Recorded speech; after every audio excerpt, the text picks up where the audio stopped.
Hey guys, welcome back to my channel. I'm really sorry for not posting last week, and that's because I couldn't think of any good content ideas. But this week I do, and it's a very educational video compared to my other videos.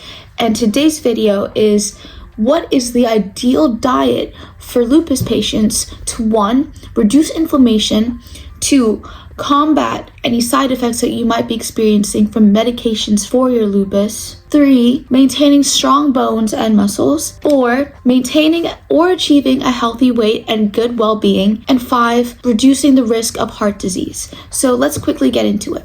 A quick disclaimer is that you don't have to have lupus to listen to this video or follow the advice that I give, because generally these are all advice and recommendations that are dedicated towards everyone, but it's especially important for lupus patients. So even if you don't have lupus, you can still continue and apply this to your life.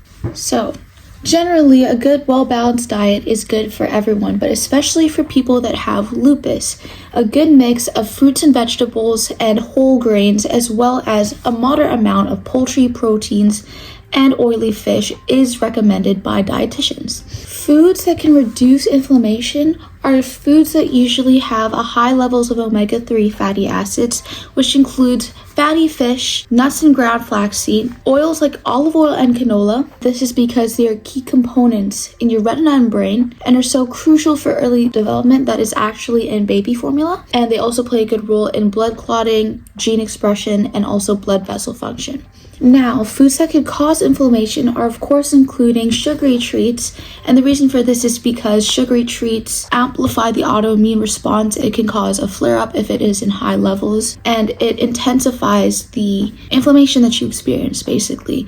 And it also does this by potentially leading to other serious health issues like CVD, cardiovascular disease, because as lupus patients, as people who experience lupus, you already have a natural higher risk of getting these diseases, and you have a significant increased risk of stroke as well as getting these diseases. So excessive sugar consumption will only make this worse, and at the same time make you more prone to high blood pressure, obesity, and higher triglyceride levels. Greasy foods, of course, will do the same thing as that.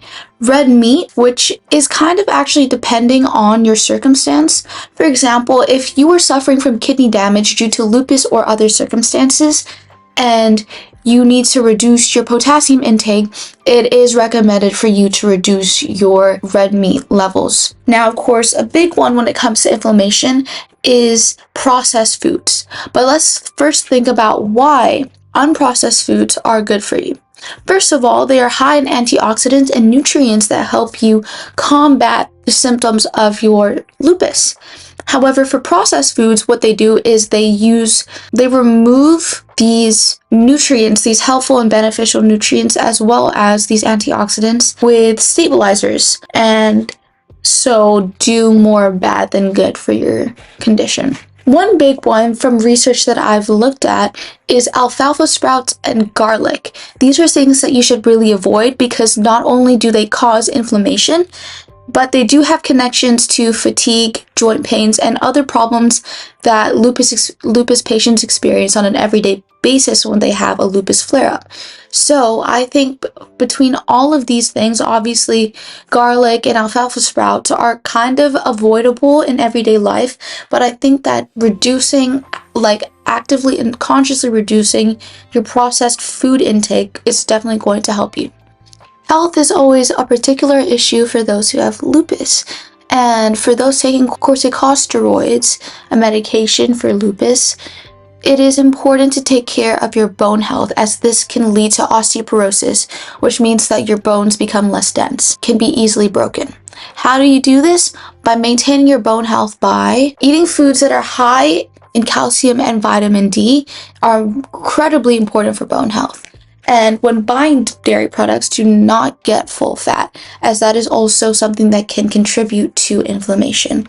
So instead, get 1% or 0.5% skim milk, low-fat milk, any alternatives such as lactose-free milk if you're not if you're intolerant to milk, soy milk, almond milk, and all of those alternatives to full-fat milk. And if you don't like milk or you don't implement it enough into your diet, your doctor will probably give you calcium pills for this deficiency.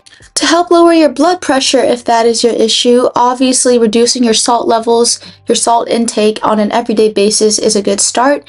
I know that it can be challenging, so to start off, it's always great to start eating more fruits and vegetables and implementing that more into your diet. Now, to reduce your risk of heart disease, as we already, as lupus patients, have a higher risk than the normal person for heart disease and secondary diseases, it is, like I said previously, great to include omega-3 fatty acids into your diet, which are more prominent in foods such as fatty fishes like salmon, sardines, mackerel, tuna, halibut, trout, walnuts, pecans, canola oil, walnut oil, and flaxseed oil.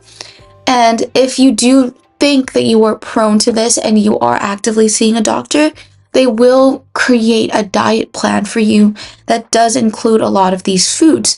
And it will all be low fat. That's kind of the research that I've done. I didn't really want to bore you guys with a lot of words and a lot of facts, but I did try and tell you guys the scientific point of view on why these things are not good for us. And hopefully I will apply this to my life, improve myself a little bit more when it comes to my lupus, and I hope that you guys do too. And maybe in a few months, I'll do an update when I follow a stricter diet for my lupus. I think I wanted to get it out there after speaking to my doctor at an appointment and saying that maybe my diet is the reason of my flare-ups instead of, for example, being out in the sun or stress. So yeah, thank you guys, and I'll see you next week. Bye!